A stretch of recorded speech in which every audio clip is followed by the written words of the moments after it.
our annual conference. I hope that you had a very great night yesterday at the dinner, but I think it was too great because it's 9:30. We are starting a bit late, but still we are missing quite a bunch of people. But I hope that they will join on time or within a couple of minutes. So it is my real pleasure to introduce our next speaker, Professor Stefan Kuhlmann, who is the Emeritus Professor of University of Twente, which is actually my university where I graduated from. He was the professor from Department of Science, Policy and Technology. He was academic director of the Dutch Graduate School of Science and Technology from 2018 to 2021.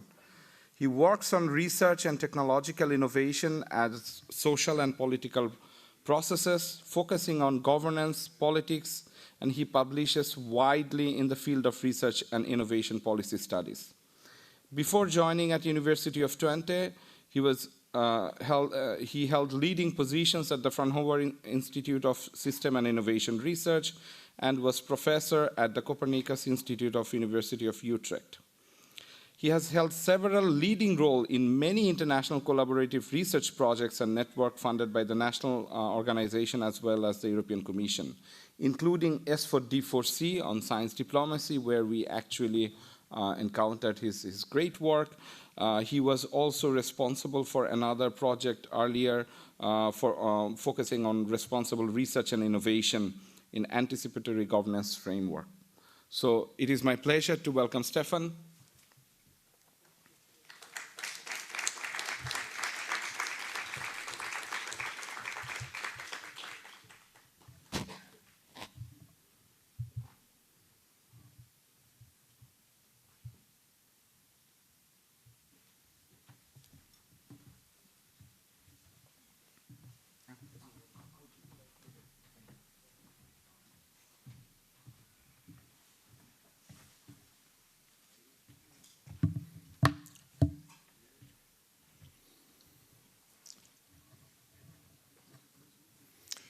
Okay, good morning. Thank you very much, Mustafa, for inviting me, for bringing the water. It's a pleasure to be here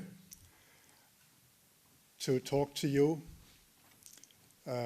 about the science system in the context of the Anthropocene and some, as I see it, transformative needs with respect to the future of science systems. And in the context of the overarching theme of this conference, science diplomacy, I thought this might provide to you a kind of a reflexive background for your reasoning, for your work, for your discussions. What I want to do is to go with you through 4 major steps. The first is to briefly reflect what it's meant when we speak about science in the Anthropocene, so to set the scene. Then I wanted to very briefly talk about where we stand currently with respect to major characteristics of science systems today. Then I wanted to introduce the need for a new rationale in view of Anthropocenic transformative needs.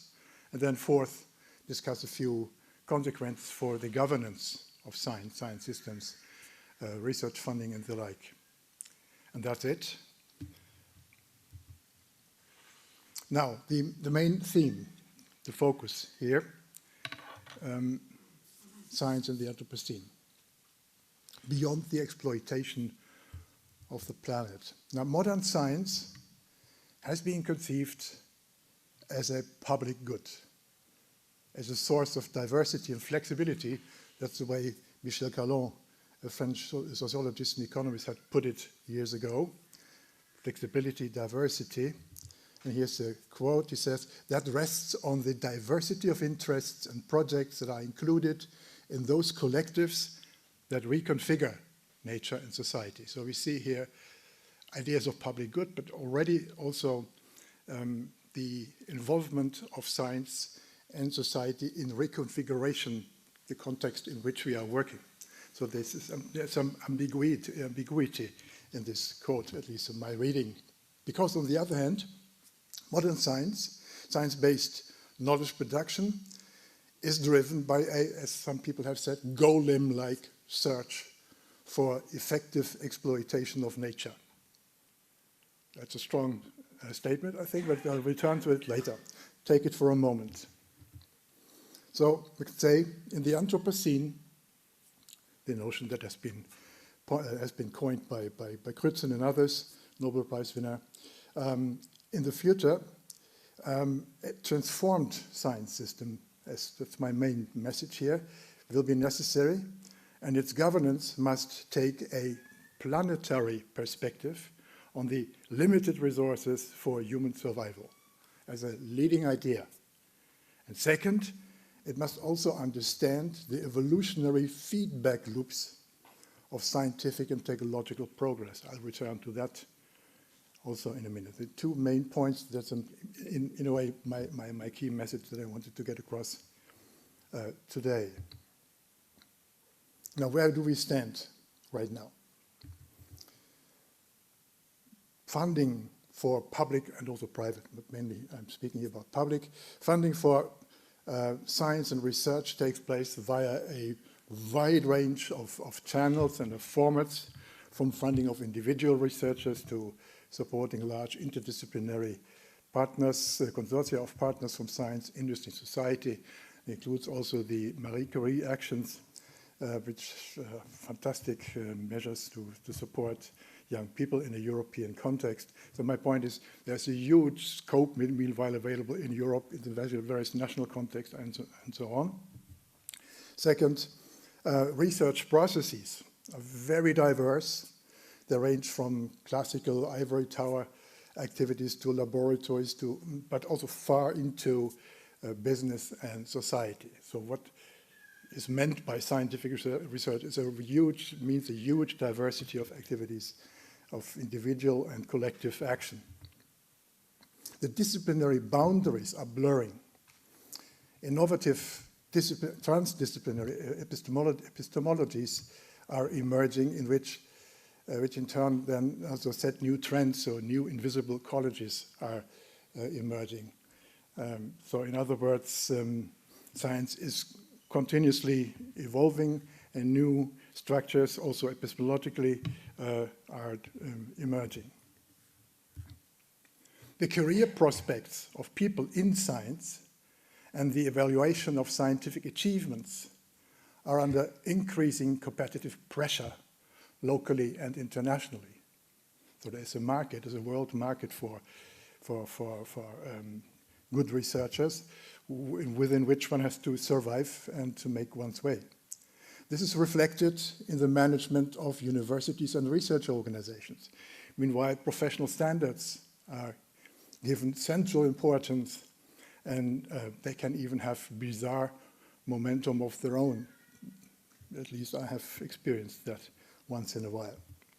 At the same time, the expectations of society and societies, also in plural, of the science system are growing, but often in contradictory ways. So we see very diverse expectations vis-à-vis science, which is often not very easy to cope with from a scientific or an academic's perspective. Next, digitally based knowledge production is taking command within and largely beyond science institutions. And this is driven by private interests, mostly by tech giants, big publishing houses. Think, for instance, of the reach and the power of RELX, Elsevier, making a lot of money with your work, driven very much by algorithms that they have developed, but also authoritarian regimes use digitally based knowledge production for their own purposes. And all that is driven, as I said, by algorithmic logics, which are not always quite transparent and not easy to control. In my view, at least, we miss a sufficient intellectual and political debate about the desirable contributions of algorithmic knowledge production, particularly when it comes to coping with the challenges of the Anthropocene. Ultimately, the tension between science as a public good and as a market object is growing. And I think there is no clear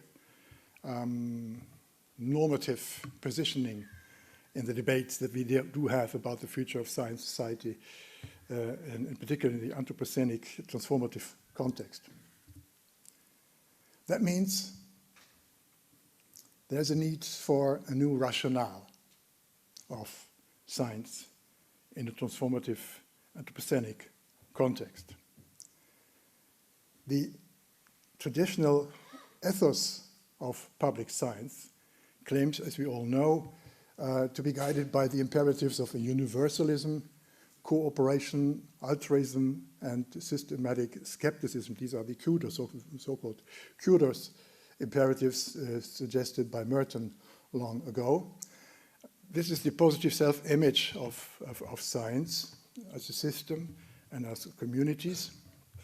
But this heroic self-image has long been questioned by sociologists of sciences, because the epistemic lenses of science are very much shaped by the worldviews of the society within which these scientists are living, and the other way around. The worldviews are also changed through the scientific production, and so there is a mutual impact here, which means science is always part of society. It's not simply outside of society. Even though there is, of course, the claim to be as independent as possible, nevertheless, science is part of society. So we could also say science and society do co-evolve. The knowledge needs that we perceive depend on the stocks of research that we have seen. The expectations and priorities within society or politics vis-à-vis science are very much informed by what, on the one hand, science offers, on the other hand, science responds to what these expectations are. Same holds for capabilities and effects for what happens in industry and economy. So, point is, science and society and economy co-evolve, and this leads also to the problem that scientific and technological progress can fall victim to its own self-referentiality.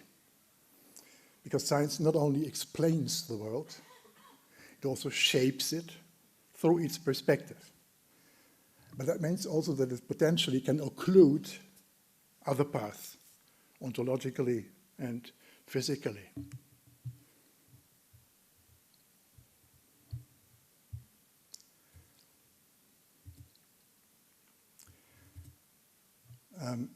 That also can have the consequence, it has had the consequence that science has become a constitutive factor, a central driver even of the Anthropocene.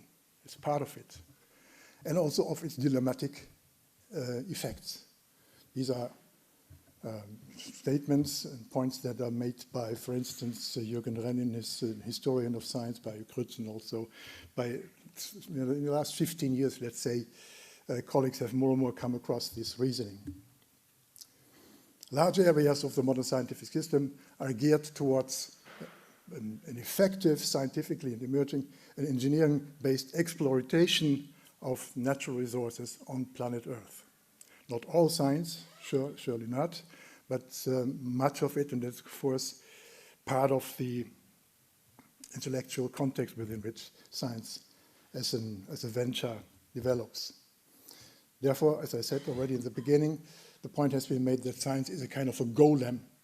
Collins and Pinch have said that years ago. So a man-made creature becoming independent and shaping the further course of the co-evolution of science and society and the Earth, the planet Earth. Of course, there have been doubts on the increasingly sophisticated and use of finite resources already early on. Think of Rachel Carson's book, The Silent Spring, already way down in the early 1960s, or the Club of Rome in the early 1970s and so. But that has not had much impact on the majority of scientific activities. Only with the climate change in the last few years, this criticism has become taken more seriously. Meanwhile, you could say that the paradigm of knowledge-based exploitation on planet Earth is really challenged by more and more authors and criticists. So the new rationale is needed, I said. To cope with the planetary changes, we need new types of knowledge, sustainable modes of technology, and their broad application, and everybody, I think, would agree on that. But it also means that for this, the traditional science system, which I tried to very superficially sketch a few minutes ago, must go through transformations that can maybe even amount to a paradigm shift. Scientists, engineers must anticipate planetary effects of their work already during the research process. That's a key point. And that means they also have to be trained for that already in their academic education. That's what we have tried, at least in my university, in many respects, early on. To avoid disastrous effects, or to limit at least such effects, and to turn them for the better in a solution-oriented manner. This is a major claim, I think, that science organizations need to go through to reflect on and to change their practices and ways of working accordingly. Transdisciplinary competences are very often needed. That require, that integrate not only knowledge from different disciplines in an interdisciplinary way, but also from local, experiential, indigenous, and other non-academic forms of knowledge in order to cope with the Anthropocenic problematic effects on planet Earth in the context of human survival.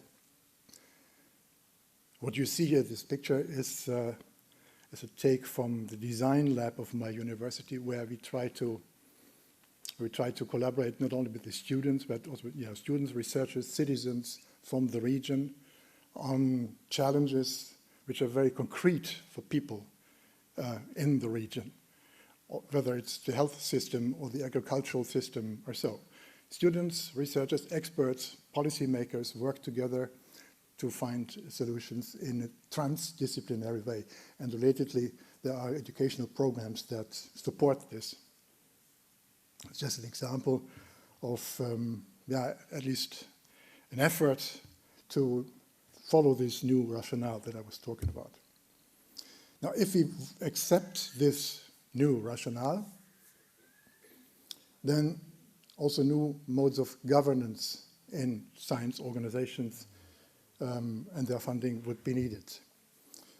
First of all, clearly I think planetary-oriented science systems required large investments with changed new directions, partly at least, such as more sustainability, global health, minimizing inequality and the like. For some parts, this is already in place, clear, but I would claim not sufficiently broad yet. Second, governance needs to be rethought and reorganized. Comprehensive education for broad sections of the population is an indispensable kind of raw material for science and innovation and must be stabilized as a public task. You may say in larger parts of Europe, this is not an issue, but if you take a broader look, then it immediately becomes a major issue. The education below the academic level before people start to become part of the scientific effort. Knowledge production as a public good will be even more urgently needed than before as a source of diversity enabling also less financially strong actors to access the global research and innovation process. And again, this science as a public good, we tend to take this for granted in Europe because it's here relatively safeguarded for now, but I think this is, on the longer run, cannot be taken for granted in a global perspective. But I can return to that in discussion. Funding policy will continue to use a broad portfolio of instruments, including most of what we have experienced already so far. So from individual excellence-oriented funding to extensive missions that will be supported with heterogeneous actors from different parts of society, including also the fantastic measures like the Marie Curie actions. Funding policy, not only research and academic activities, but funding policy itself will have to be guided by a planetary perspective. That means aware of the performative, the irreversible feedback loops of knowledge production. So if you fund something, you need to know what you are doing. Think about it. The cooperation experience that we already have to large degrees today, we just tried and tested in through many decades actually, will be needed even more in the future, also beyond the borders of the scientific system, and can, to be of benefit for the transformation that we will have to go through. And also the entrepreneurial experience that many of us were able to develop within academic organizations, but also outside of it, will be of great use, in particular if the investments by companies and of academics and scientists in collaboration with companies will be directed towards problem-oriented innovation successes.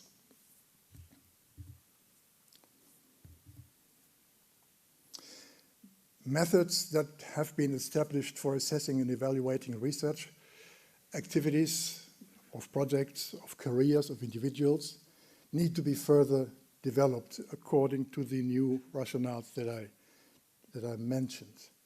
Many of them currently, measurement processes, evaluation processes are very relatively mechanistic and do not take sufficiently into account the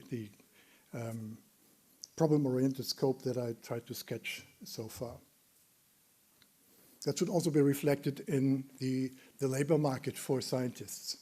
Attractive job profiles, career paths, and incentives mechanisms and related administrative routines are required to attract and retain motivated people. And that means also that diversified criteria for assessing creative achievements will be an important role, play an important role. In too many places still in the academic system, currently universities, careers depend on the age index or very simplified measures of assessing the quality of academic careers. That is not sufficiently designed to cope with the challenges that I tried to sketch. Yes, and this is the issue because many of the traditional institutions are not yet well prepared. Universities and other public research and education institutions, but also private companies, tend to react to these new challenges in a very sluggish and inert way.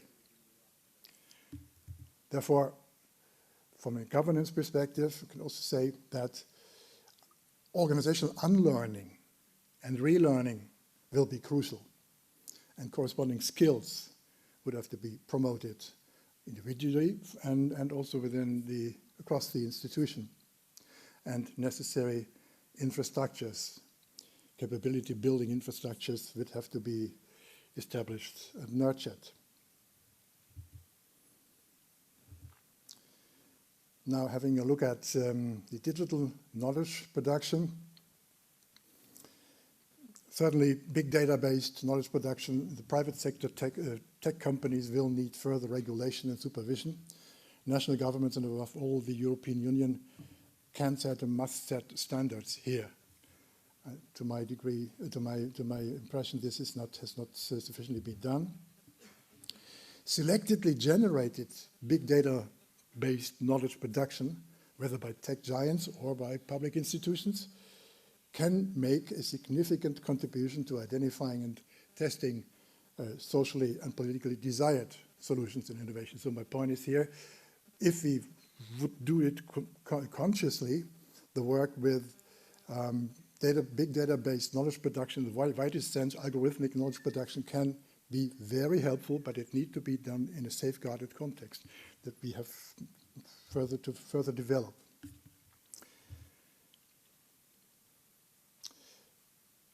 Fifth aspect, the global south may, in this context that I try to sketch here, no longer be seen solely as a resource, an object of extractive efforts, but it's part of the planetary dynamics, so it should also be an active participant in the search for new solutions. And again, this is something that, from a European perspective, could be improved. I think the European Commission's efforts to collaborate with Global South actors in science is still underdeveloped. We can do more in that respect. And if you go 20 years back, you would have seen that there was already more activity than there is now. Now then, shifts in geopolitical conditions are currently, as we all know, complicating the situation. Today is the annual the day where the Ukrainian war started a year ago, and that marks major geopolitical shake, and it's not really clear where all this will end up. But that will, of course, also further complicate the global knowledge production perspective that is necessary in view of the Anthropocenic planetary challenges. Because what we currently see is that there are important knowledge and technological dependencies around the globe, which are politically and or economically very problematic. Economically, certainly, but also certainly in view also of the planetary changes. So we have to act on that without neglecting a vivid, problem-oriented exchange around the globe, even with those with whom there is political high competition and even relationships between enemies, as it looks like now. And that brings us then to the need to further emphasize the need to look at the role of science diplomacy, to train scientists accordingly, to think in terms of science diplomatic possibilities, helping them to build bridges across conflict rifts, by on the one hand focusing on scientific questions, and on the other hand also look at the problems that have to be addressed from this planetary Anthropocenic perspective. I don't have the time to go further into the details of a concept that we have, most of us mentioned it briefly, the concept that we developed in the S4D4C project, a European Commission funded project, where we came up with a new protocol for science diplomacy. It's a set of a number of principles that people who are interested to work with, in the context of science diplomacy can apply to facilitate, support their work. You see here a link, a web link, where you can access related publications and also have direct access to these principles. And final point, all this must be performed in increasingly precarious political environments, not only far away, but also in our own countries. There are populists anti-scientific forces trying to undermine the legitimacy of publicly funded knowledge again and again. And I'm afraid this will not go away in the next few months or years. We have to cope with it from the longer perspective. And as I said, not just to survive as independent academics or scientists, but in particular to be able to cope with the challenges that have to be addressed knowledge-wise and societally and economically. So that means we have to face the necessary social debates also with those who are skeptical of what we are doing. So these are my main messages. In case you get a chance to have a look at these slides, you can here also see the references that I've used. But let me just summarize my main points. First, science is a non-innocent contributor to the Anthropocene and its, so far at least, problematic impact on human survival on planet Earth. Science is not innocent. Second, we need a new rationale for and new directions of scientific research, conscious of the limited resources on planet Earth and our impact on that in view of human survival. Third, science policy and funding strategies need to understand the negative and the positive feedback loops that knowledge production brings. And all too often we haven't done that. Therefore, last but not least, new directions and modes of governance of science are needed, and I try to show some of them. Thank you very much for your attention.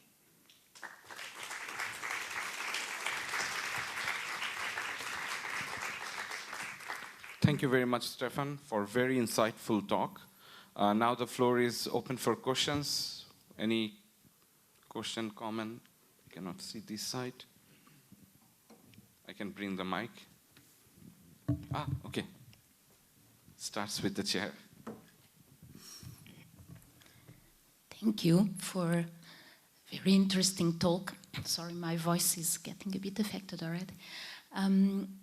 I would like to ask you, in your opinion, what would be the role of organizations like ours, associations of researchers, in promoting, also contributing to the necessary changes that you so well explained are needed?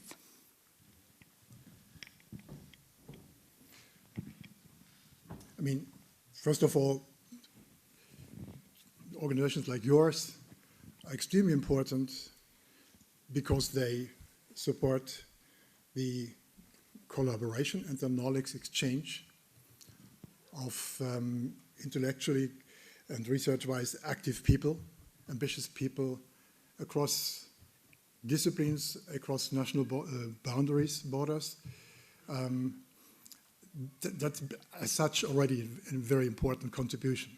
But I think beyond, further to that, could also include in your own future reasoning and work this, how to say, this anthropocenic challenge, so to say, with which we all together as societies, as population, but also as academics in the future are confronted, and then from there go back to and ask yourself or the participants themselves what they can do in their respective context and how an organization like yours can help by, not at least as you do it today and yesterday, to focus, for instance, on science diplomacy. That's one of such important efforts, I think, and there can be more that support this kind of perspective building.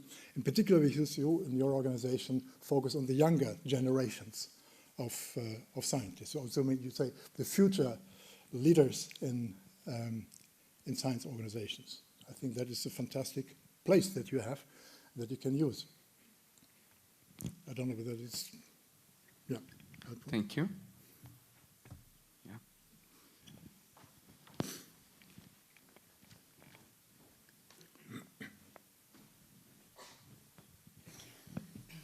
Donata Iandolo, I'm part of the board of the MCAA. Okay.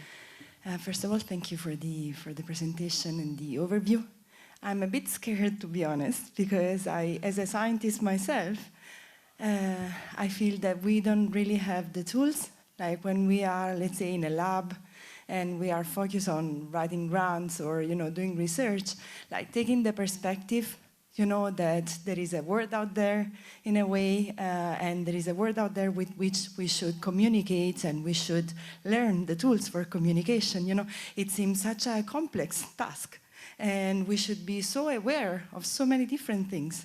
So I was wondering, maybe it's a bit provocative what I'm saying, but it feels a bit like, in a way, a huge challenge for the status quo or how we do research at the moment to actually acquire, this such a breadth of view on what we do and the impact that we have. It's brilliant, but, like in a way it feels scary and too optimistic in a way.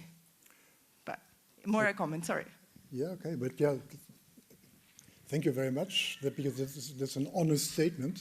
We have to take it seriously, you are right, because I think that the daily work of a young scientist in the beginning or the middle of their careers or so is, of course, very much done under the impression of the immediate environment within which you have to do your lab, your organization, your university, your individual career perspective that you might have or so.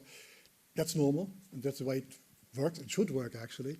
And what I wanted to add here, and that's not only directed to you, but also to our own organizations. That means, for instance, the boards of our universities, the boards of, for instance, of the big research organizations, but also to science policy makers, that these aspects, which are, of course, being addressed by many of them in passing, have to be taken more seriously and have to become part of a transformation of the whole system. That's the reason also why I said we have to think critically about career perspectives and related mechanisms. That because, as you rightly said, individual researchers in the immediate context are not in a situation to solve all these issues and problems at the same time. Of course not. But they could become part of a larger system which has more problem consciousness and is, as a whole, more aware of the transformative needs that I try to sketch. I don't know whether it's a helpful answer, but yeah, times are difficult.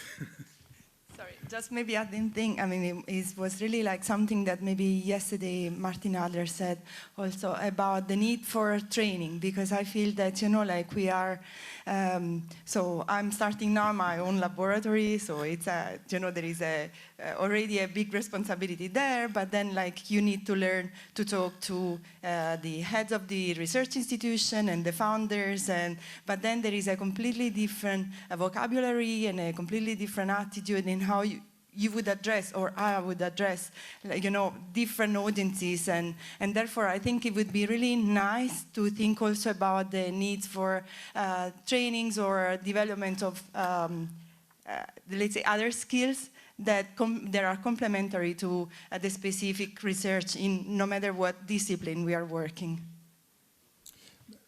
By the way, just one short further comment to that.